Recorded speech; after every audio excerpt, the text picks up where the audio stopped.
Donc en maillot blanc et violet.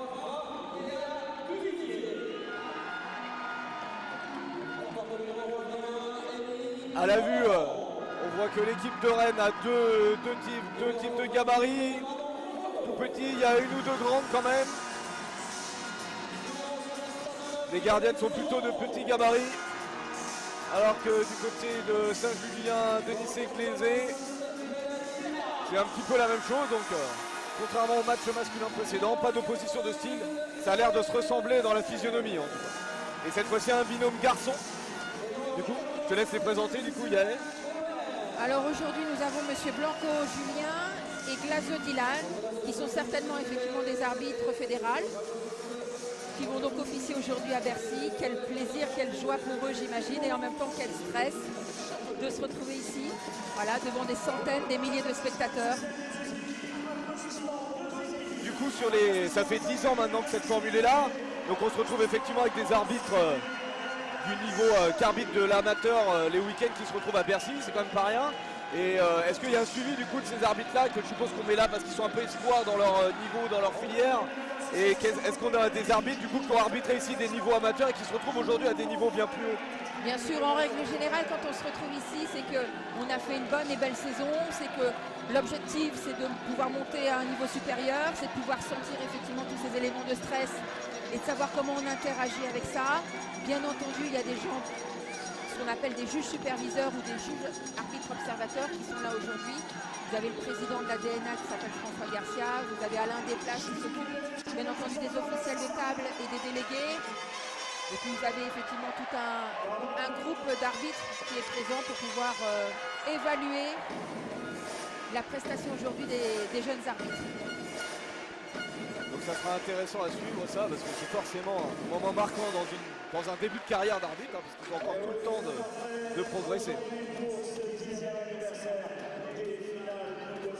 Allez, les équipes qui se regroupent là, les derniers moments d'intimité là du groupe avant d'exploser ensemble dans cette finale. Et une nouvelle fois une tribune en vert et à côté une tribune en violet qui semble plus fournie. Mais on voit aussi déjà des supporters brestois forcément qui sont déjà là pour encourager l'autre équipe de Bretagne, même si les deux équipes sont séparées de beaucoup de kilomètres dans la Bretagne quand même, mais il y a cette solidarité forcément régionale. Voilà, les dernières instructions ont été données par le président de la DNA, François Garcia, auprès des arbitres, un petit peu s'il y a plus d'avant-match. Oui, comme les joueurs, je suppose, pour se recentrer et arriver à appréhender l'événement tout de suite, parce que si les joueurs peuvent mettre des fois un peu de temps à s'y mettre, les arbitres, voilà, c'était la première décision. Il faut être présent.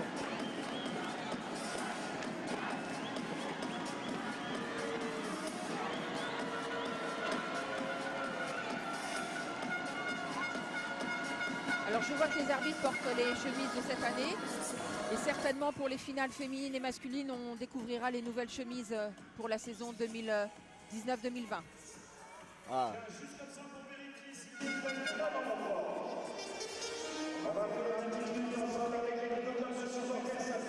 Allez.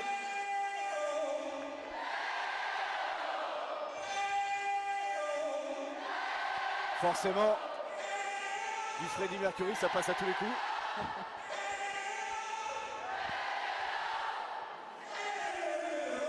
Et...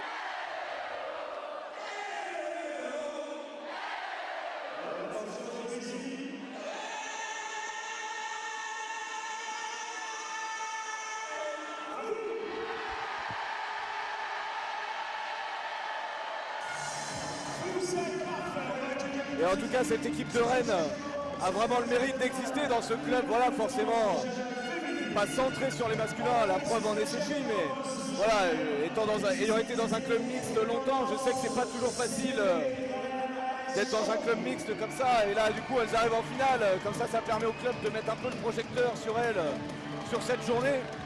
Donc ça, c'est cool. C'est cool, c'est bien pour elles.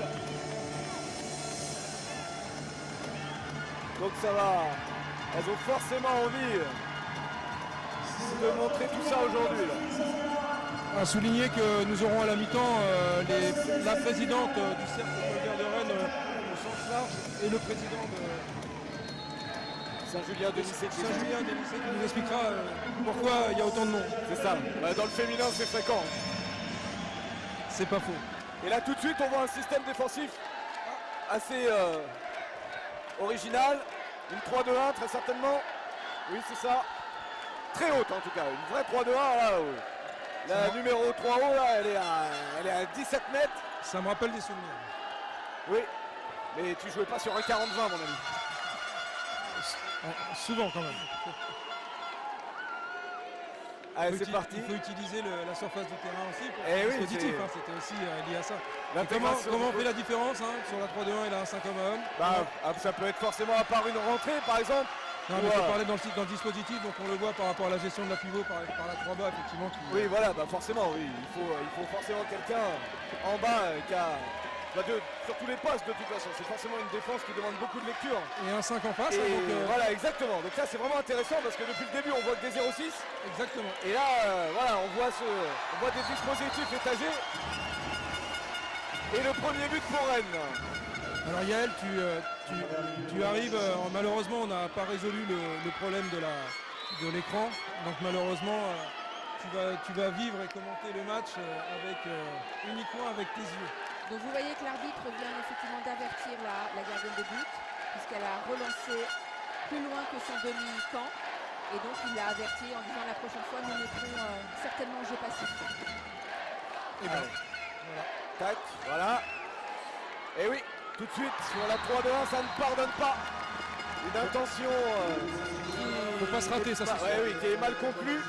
Là, je pense que c'était pas le moment de tenter l'interception tout de suite. Il fallait d'abord sécuriser le système. Mais bon, dans un premier temps du match, au moins, ça la met dedans, ça la met en mouvement. Voilà.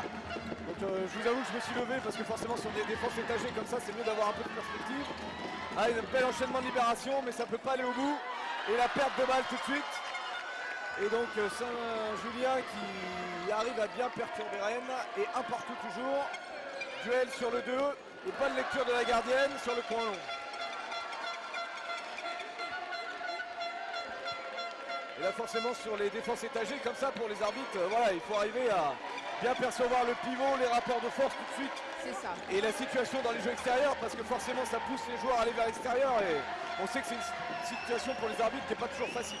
Donc on ouvre dans ces cas-là effectivement la diagonale un peu plus et la communication avec l'arbitre de but est indispensable. Voilà le pivot des Violettes qui sort en relais.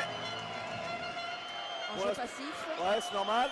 Et oui, le duel, bien joué, voilà. Et le but. Le duel sur la poste 2, la numéro 3 va contre elle. Forcément. Tout de suite, ça va poser des difficultés, ça.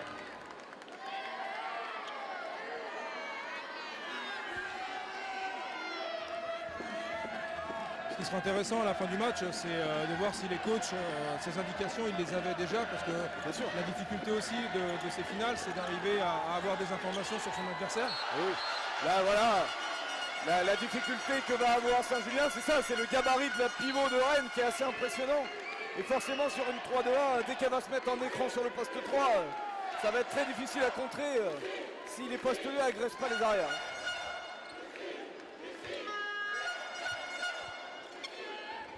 Parce que de l'autre côté, par contre, voilà, la pivot est plus mobile. Et voilà, ça fait 3 fois que cette arrière gauche prend le pas sur la poste 2.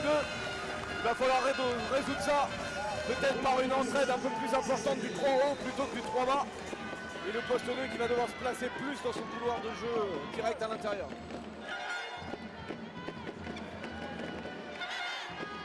C'est vrai que l'intervalle était assez grand, assez large. Oui. Elle pouvait s'initier sans aucun problème. C'est vraiment étonnant d'avoir les deux systèmes, quoi. Pareil, quoi. 3-2-1 les deux côtés, a priori. Donc si forcément la Saint-Julien est plus loin, c'est peut-être plus difficile à repérer. Je vais me rapprocher un petit peu, ça permettra de pouvoir confirmer ce que tu as. J'ai peut-être un doute sur Saint-Julien parce que la poste 2 à l'opposé du ballon apparemment reste peut-être assez haute. Et l'ambiance est là, hein, parce que même moi je vois que je suis obligé de parler presque plus fort pour arriver à entendre. Donc là c'est bien, là. Il y a de l'ambiance, c'est chaud. Voilà, très bonne récupération de la 3 haut, très intelligente. La demi-sonde qui dribble devant elle.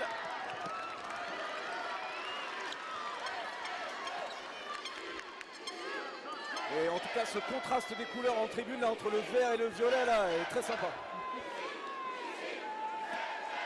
Et toujours pareil finalement. C'est un peu symétrique. Duel de l'arrière gauche sur le poste 2 à droite. Et du coup le score 3-4. 4 pour Rennes. Les gardiennes pour l'instant qui n'ont pas réussi à prendre le pas sur les tireuses, mais c'est vrai qu'il y a beaucoup de tirs au près pour l'instant. Il va falloir arriver à sécuriser le triangle central là, sur les deux équipes. Et là, les arbitres ont donc permuté. Oui. Oula. Ah oui, forcément. C'est logique. Donc le marché a été signifié.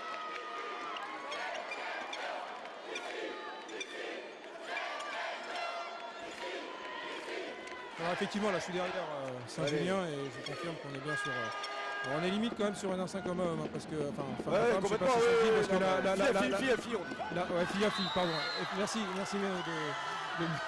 de me corriger. Car effectivement la 3 bas suit vraiment quasiment partout la pivot de Rennes. Ouais, et pour autant c'est pas un alignement, donc c'est pas une 3-3, voilà, c'est vraiment une 1-5, ou on pourrait presque dire une 5-1. Bah, moi je serais partisan d'une 1-5 Voilà. fille à fille effectivement sur la défense de Saint-Julien. Donc avec tous 5 devant qui sont, même s'il faudra regarder les postes 1 s'ils sont assez étagés sur leurs ailiers, et ça pourrait presque être une 5-1, mais dans ce cas-là il faut un 3 bas hyper costaud. Hein. Ah bah, voilà, la suit, vous verrez, hein, tu verras sur la séquence suivante, hein, bah, elle va pas tarder à arriver. Elle suit vraiment la pivot jusque sur les extérieurs. Et là on voit que Saint-Julien a décidé de faire rentrer, mais c'est une rentrée un peu temps faible comme ça là qui n'est pas exploitée. Et du coup l'arrière gauche qui n'avait pas forcément perçu la rentrée sur son temps d'engagement se retrouve complètement isolé. Et là la poste 2 qui agresse plus, qui fait le pas en avant. Voilà la ligne de 3 qui redescend. Et la pivot s'était bien démarquée, mais le lob échoue. On est clairement monté en puissance hein, quand même au niveau handball là. Hein. Ah oui, complètement, oui. Donc, près du terrain, c'est impressionnant. Et vraiment, ça défend très haut. Oui, Vraiment oui. La profondeur impressionnante. Et pour forcément bien connaître les différents niveaux féminins, voilà, c'est avec la refonte des poules, forcément, voilà, ce niveau N3 régional peut être très disparate d'une région à une autre, mais là pour le coup on a vraiment deux équipes. Moi j'ai vu des matchs de N1 cette année qui semblaient moins costauds. Ah oui, non, là c'est. Ah oui, super. Excellent. Ça augure une belle finale. Et c'est très serré, 4 partout.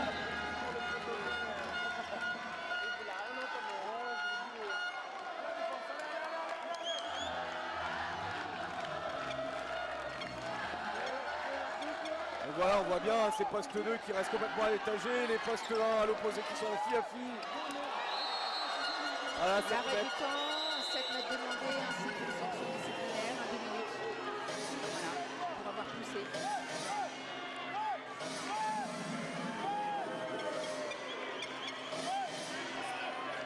C'est la numéro 88. C'est ça. Saint-Julien, donc Madame Nem Melen.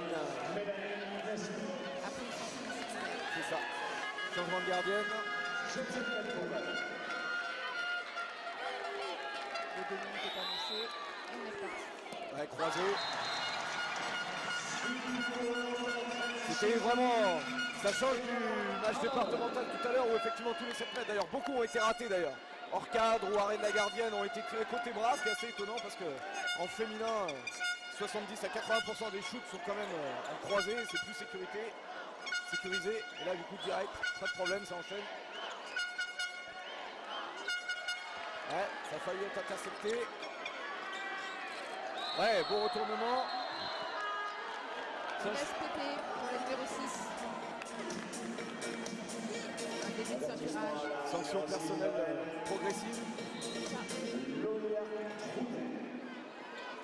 Donné par l'arbitre. Et donc du coup Saint-Julien qui joue sans pivot, du coup cette infériorité numérique. Est-ce qu'il y a une chose qui va vouloir rentrer à l'opposé? Ça c'est intéressant. Là. Et oui, c'est le problème. Ah oui, quand même elle obtient l'espace et ça rentre cette fois-ci. C'est un peu tiré par les cheveux, mais c'est passé. Ça permet à Saint-Julien de recoller et dans tous les cas de réussir. Rappel des arbitres sur la conformité de l'engagement, de bien mettre le pied sur la ligne. Et ensuite, au petit jeu suivant, lancer le ballon. Et là, du coup, Saint-Julien va en infériorité qui sont en 0,5. Ouais, normal, dommage. Et là, par contre, il y a un énorme flottement côté balle là, hein, sur l'infériorité numérique. Ça revient à 9 mètres.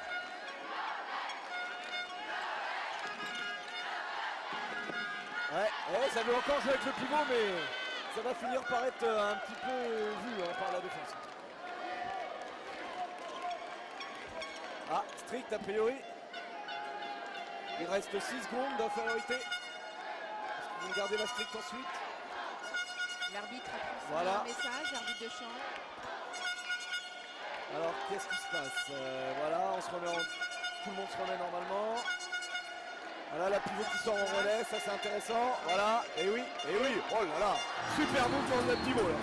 Prise de balle, retournement, face au but, puis retournement de haut but. Ça, très costaud. Pour faire écran à sa défenseuse. Ah oui. Et alors là, l'enchaînement technique est très beau et si elle arrive à faire ça, ça va poser de gros problèmes à la défense, forcément. C'est assez rare de voir ça quand même en féminin. Cette qualité-là d'enchaînement, ça c'est beau. Ouais, super. Percée centrale, là c'est pas normal, là, Saint-Julien. Sur une simple passe. C'est un jeu assez propre hein, qui est proposé des équipes là. Hein. Ouais, complètement, c'est juste, c'est bien, il n'y a pas trop de perte de balles, c'est clair. Non, franchement, on assiste à une belle finale et qui pour l'instant est très serrée. Et où là, contrairement à la finale départementale tout à l'heure, masculine, où les deux équipes se sont alternées dans les temps forts, là les deux équipes jouent bien. Et voilà, au-dessus. Alors évidemment, avec un tel dispositif défensif, qui demande, qui est très énergiphobe, hein, très clairement, derrière, dans la projection, c'est vrai qu'on peut avoir un peu de précipitation, un manque de lucidité, parce qu'il va falloir gérer les temps faibles aussi dans la montée de balle. Oui, c'est forcément ce qui fait la différence entre une équipe régionale, enfin même si c'est la Nationale 3 régionale, et une équipe de niveau national, l'un des deux, là-dessus sera performante forcément. Mais voilà, c'est... Passage en force, estimé par l'arbitre de champ. Ouais, voilà, ouais, elle monte un peu tard là, la poste 2 là. Elle s'engage. Que se passe-t-il? Arrêt du temps, mais on ne sait pas trop pourquoi. Non, personne n'a demandé de temps mort, je crois pas. Un problème de table, le chronomètre. Ouais, non, ça va repartir, pas de temps mort. Heureusement ça arrive dans une situation où finalement de toute façon Saint-Julien n'aurait pas joué l'engagement rapide. La déléguée a bien signifié qu'effectivement c'était la partie de marque qui arrive. Rien n'a été demandé. Ouais, ça va arriver. Le mystère de l'informatique. C'est ça. Ce qui laisse dubitatif Sébastien Devet qui nous a rejoint, que vous aurez tout à l'heure au micro avec Thomas Lefebvre sur la finale régionale masculine qui s'annonce également très intéressante. Ah voilà, un déchet technique, une relance mais qui est un peu faible. Ah non, elle passe quand même. Va-t-elle aller au bout? Oui. Et oui.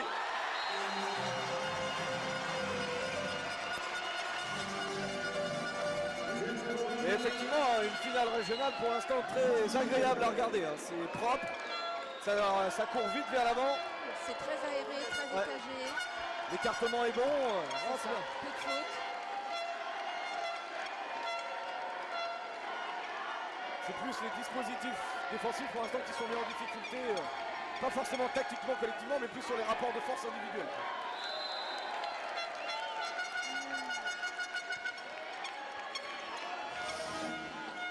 Oula, ouais. Allez, là ça va partir. Elle est un peu... partie en contre-attaque. Et alors, échec de la numéro 9, Le Maire Mathilde.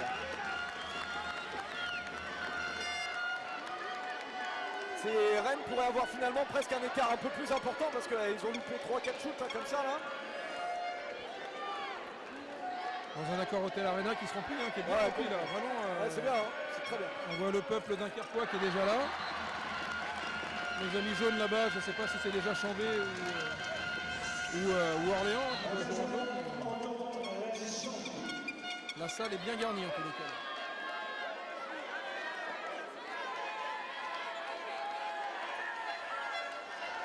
et on garde le dispositif. Hein. Rennes a déjà marqué 8 buts en 13-14 minutes, mais on garde le dispositif quand même.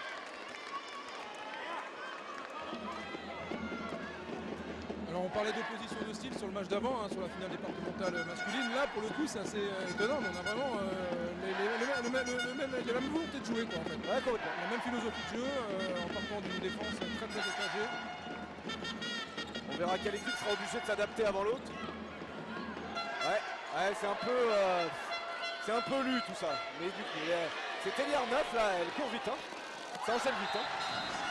Là, de ce côté-là, il va falloir anticiper le repli parce que perte de balle de l'arrière droit sur le pivot, l'ailier droit là, il doit y être au repli. Hein. C'est vrai que ça marche bien la contre-attaque là-bas à gauche. Ouais. Allez, devant tout le monde de très loin. J'ai retrouvé Monsieur Lefebvre au milieu de Rock et Coulette. On va lui demander ce qu'il en... Tu arrives à voir les dispositifs, l'animation défensive du tueur? Un arrêt de la gardienne de Saint-Julien, de Rennes par le Et une zone ensuite. Excuse-moi, vas-y Thomas. Il t'entend pas, mais je vais lui poser la question. Qu'est-ce que tu penses de ce match-là? On est monté en puissance par rapport à ce matin quand même. Ouais, il y a un jeu beaucoup plus clair des deux équipes. Voilà, des équipes bien plus structurées que ce matin, avec beaucoup plus d'expérience dans le terme de jeu. Quoi. On est sur des défenses de zone des deux côtés a priori. Alors d'où tu es, moi j'ai été voir faire un tour derrière la défense de Saint-Julien et on a la numéro 3 qui suit le pivot de Rennes sur les extérieurs. Donc pour moi on est plus sur une 1-5 fille à fille. Non, c'est un 5 fille à fille plutôt. Mais il y a énormément de hauteur, c'est quand même surprenant et c'est la même philosophie, c'est vraiment sympa. Hein. Deuxième 2 minutes sur la numéro 88. C'est ça, c'est les prises de risque en fille. Il n'y a pas l'air d'avoir de très grosses joueuses de duel à part l'arrière gauche de Rennes. Et voilà, de l'autre côté, il y a une poste 3 à côté Rennes qui couvre tout l'espace. C'est intéressant. Et côté Saint-Julien, je n'ai pas trop regardé, je viens d'arriver en place. On va le laisser se reposer un petit peu parce qu'il est en hypoglycémie. On le retrouvera tout à l'heure donc avec Sébastien Deves sur la finale régionale masculine. Ouais, parce que là, pendant ce temps-là, il y a quand même eu une deuxième explosion pour la 88 de Saint-Julien, qui est forcément une pièce importante de la défense. Et quand tu as pris 2 x 2 en 15 minutes, quand tu défends en étagé comme ça, c'est pas toujours facile sur ces postes clés de trouver quelqu'un de même niveau. Donc ça va forcément poser de gros problèmes. Le coach de Saint-Julien là va devoir un peu se creuser les neurones. Là. Ah, décalage. Ah ouais, un shoot au premier un peu rapide. Alors, je pense que pour revenir à ce que tu disais Thomas, je pense que vu la qualité des équipes depuis le début du match, je pense que cette situation est un petit peu anticipée et elle va se faire soit sur un changement de dispositif peut-être, on verra, mais effectivement c'est un élément important de 2 x 2 en 16 rapidement. Ouais.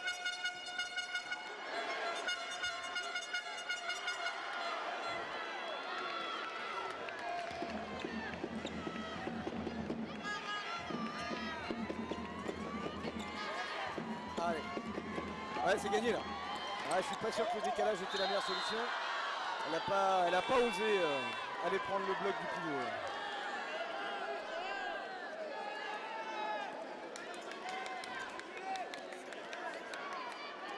Et strict, hein. Toujours sur cette infériorité là, côté Saint-Julien. Forcément, prise de la 97. J'ai pas les stats là, mais je sais que cette 97, elle a dû marquer pas mal de buts. Hein. Ouais, duel. Ouais. Dans le rapport de force, elle est au-dessus, hein, dans le dynamisme, la puissance. Il faudra vraiment la prendre à 2. Hein. Du coup, retour à égalité et Rennes, au bout de 18 minutes, qui a 3 buts d'avance, c'est assez logique. Surtout sur le jeu intermédiaire, c'est vraiment là qu'elles font la différence. Ouais, toujours cette histoire de pivot là. Mais échec au shoot.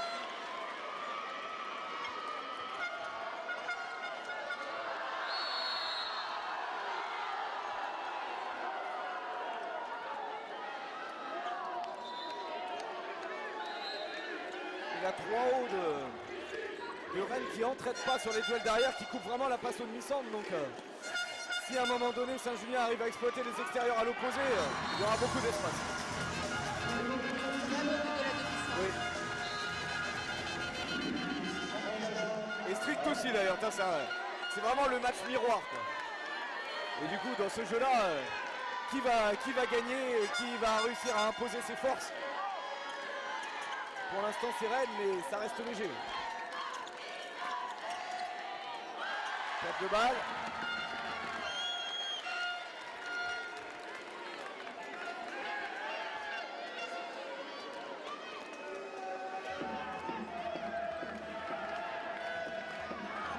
Allez, Saint-Julien qui organise son attaque.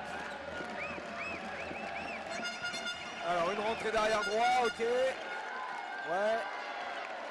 Et c'est reparti en contre-attaque. Et ah oui, balle relance. Et au bout. Oh oui, au-dessus de la tête, très bien.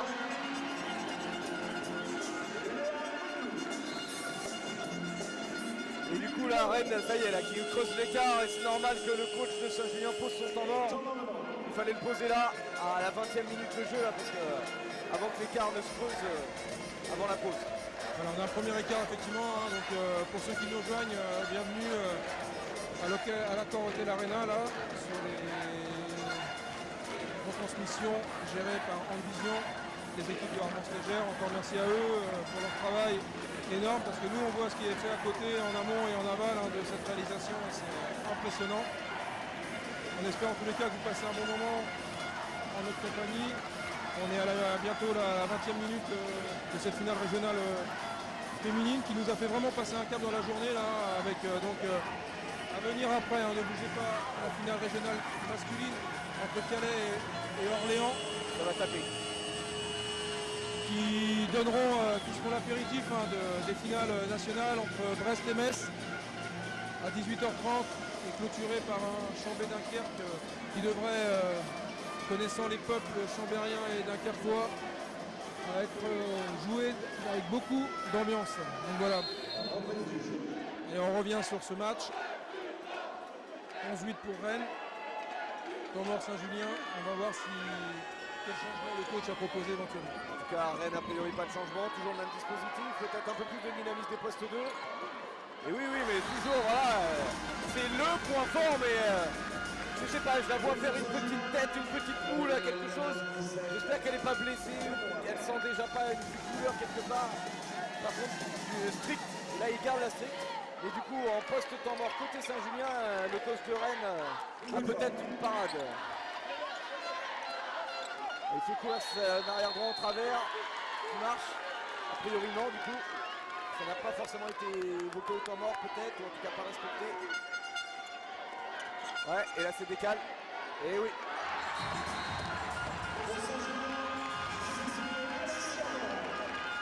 C'est intéressant, ces deux dispositifs très étagés, mais pour l'instant on ne peut pas dire que ce soit une grande réussite défensivement des deux côtés. Les attaques arrivent à contrer quand même assez facilement. Ouais, super. Très agile. Un gros appui gauche là pour se rééquilibrer après le premier duel.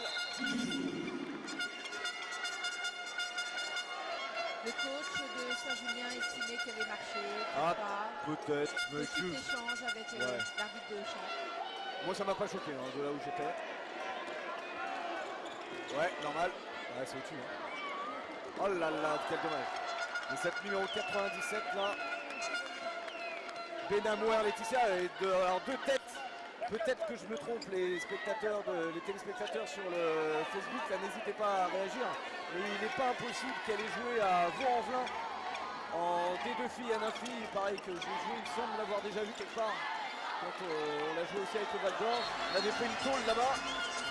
Et si c'est effectivement le cas, ça explique la différence de niveau. Si elle a joué en N1, D2, forcément à ce niveau-là, ça se voit tout de suite.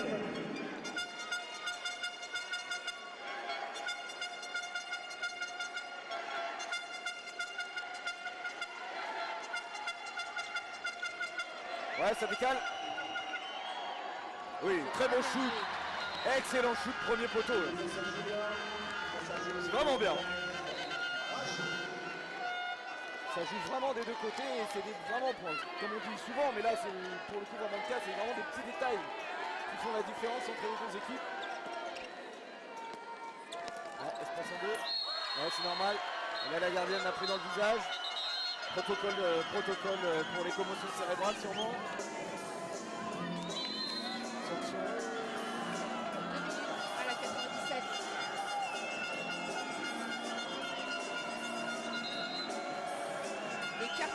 faute parce qu'il n'est pas rentré sur le terrain.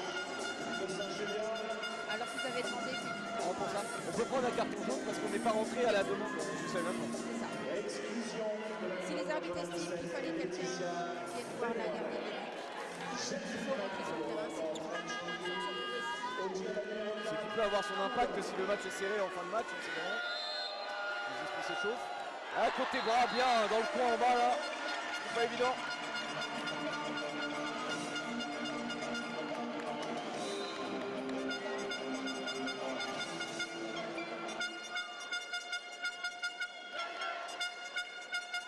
Et du coup là la 97 de Saint-Julien qui est sortie sur l'infériorité numérique pour souffler un peu. On va voir si elles arrivent à tenir ce temps.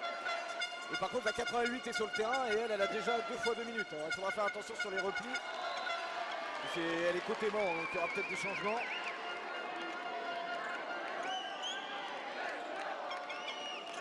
Toujours ce dispositif très haut, très étagé. La poste 3 bas là, qui navigue à 7 mètres. Oh oui, retournement, ça s'enlève. Voilà, oui. Normal, tout à fait. Elle ne discute même pas, elle a raison. Même chose de l'autre côté. C'est cohérent. Ils sont bien dans leur match, hein, les deux arbitres, là ils tiennent bien. C'est pas facile dans des situations étagées comme ça. Même chose, même sanction des deux côtés, c'est très bien. C'est vrai que ce type de dispositif, c'est toujours un peu compliqué, hein, Yael, au niveau arbitrage, parce que alors c'était un sujet qu'on avait eu dans le passé, c'est un schéma évidemment que j'apprécie énormément, et c'est surtout sur la gestion des arbitres par rapport au refus de jeu. La défense étant très haute sur l'attaque, on a eu souvent des petites discussions là-dessus sur le fait d'arriver à lever le bras, car les arbitres avaient l'impression qu'étant très près, l'attaque est en activité, mais c'était pas effectivement. C'est vrai que c'est à l'appréciation des arbitres.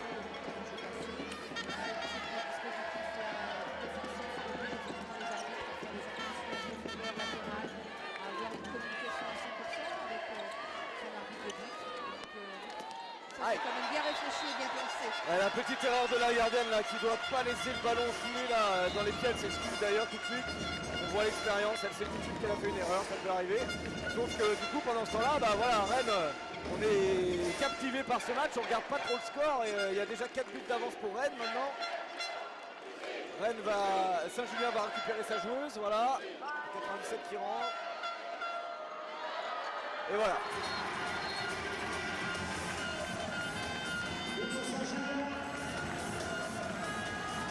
Et l'arbitre vient parler à l'ailier à gauche. Des deux côtés, ça réclame des marchés. Hein. Ouais, c'est pas... Franchement, là, sur les retournements, ça reste dans le rythme. Enfin, pour moi, il faut laisser jouer. Temps mort. À 5 minutes de la pause, 3 buts d'avance pour Rennes. Alors, j'avais pas fait attention, mais est-ce qu'on avait déjà ce buzzer Oui, depuis le matin, on n'avait pas vu. Alors, autant pour moi, j'avais pas fait attention, mais effectivement, fini les petits cartons verts. On cherche partout, qui s'est assis dessus. Ouais.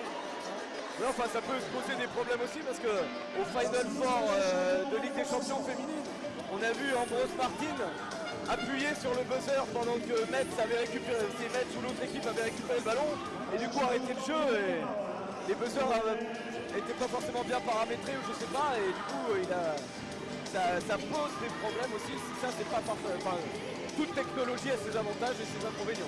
Ceci dit, c'est prévu dans le règlement, il faut que ça soit précis pour l'officiel responsable, c'est évident. Ouais, mais c'est sûr quand ça coupe une action ou quelque chose comme ça, voilà, c'est forcément pénalisant.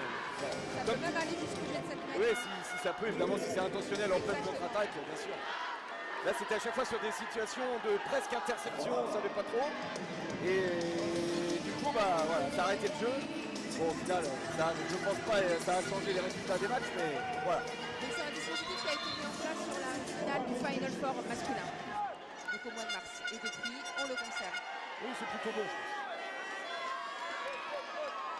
pense. L'objectif, c'est aussi d'éviter les discussions Exact, éternelles sur je l'ai posé, je l'ai pas posé, il faut le lâcher, il faut pas le lâcher. Voilà, c'est ça. Donc, voilà, ça gagne. Et oui. Ah, et ça siffle pas. Ok, pourquoi pas. Je sais pas si Thomas Eltis nous écoute, mais ça doit lui faire plaisir d'entendre Yael donner son éclairage sur les arbitres et sur ces petits moments effectivement qui peuvent être sujets à discussion. Là, certainement qu'il estimait qu'elle avait son intervalle, qu'elle Ouais. pouvait Droite tire à droite. voilà, conserver son équilibre et donc de pouvoir tirer. C'est l'hésitation parfois qui fait douter. On a eu l'impression qu'il allait mettre le sifflet à la bouche. Finalement, il l'a pas mis, donc voilà. Il a dû voir qu'elle a été rééquilibrée. Exactement. Allez, la Rennes qui va contre-attaquer. Ouais, le repli de Saint-Julien est pas bon là. Les joueuses qui préfèrent essayer d'intercepter plutôt que de replier. Et la punition est directe. Elle apprécie énormément ce petit geste. Hein. C'est la 3e ou 4e fois qu'elle met un petit lob là.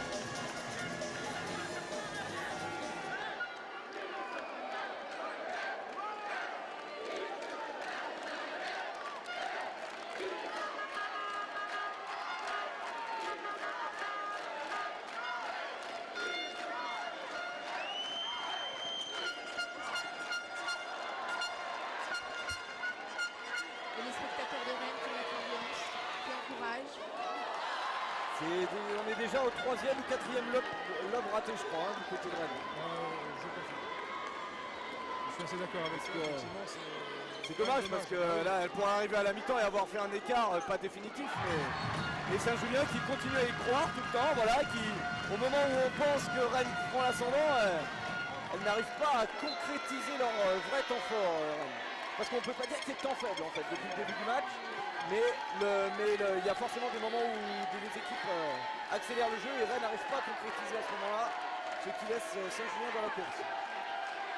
On est à 3 minutes de la fin du match, un +3 pour Rennes, hein, n'oubliez pas, donc à la mi-temps nous aurons les présidents, la présidente donc, du cercle Paul Bert de Rennes et le président de Saint-Julien avec nous pour nous présenter un petit peu plus en profondeur leur club. Et un geste cette Rennes a été donné par les arbitres.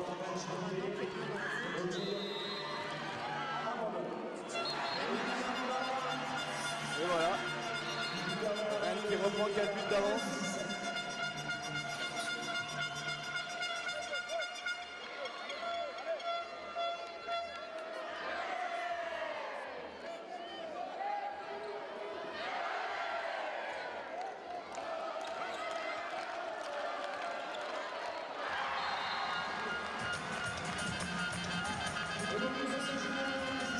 Et encore un but pour Saint-Julien, voilà, qui arrive à marquer régulièrement et qui reste dans le match. Il reste 2 minutes avant la pause là. Mais au final, c'est vrai que Saint-Julien a déjà pris 17 buts dans cette mi-temps. Leur salut passera par la défense à un moment donné. Si elles veulent arriver à inverser la tendance, il va falloir trouver autre chose défensivement. Peut-être au niveau des gardiens aussi, je ne sais pas. C'est un peu fermé. Ça a gagné. C'est normal. Il a fait une première réponse. Hein, on retrouvera un peu d'activité. Effectivement, ça peut faire tout de suite beaucoup plus la part. Oui, bah oui, de toute façon, il faut toujours de l'activité dans n'importe quelle défense, mais plus tu t'étages, plus il en faut. Mais il en faut pas trop tôt. Des fois, on a tendance à bouger trop vite et ça ouvre des espaces. C'est sûr qu'une 0-6 des familles, mais bon, on a tendance à se cacher dans la 0-6, donc là au moins. Exactement. Ouais, là il y a 2 pivots, du coup il y a le choix tactique est de laisser un 3 haut sur la 97 qui est plutôt un bon choix.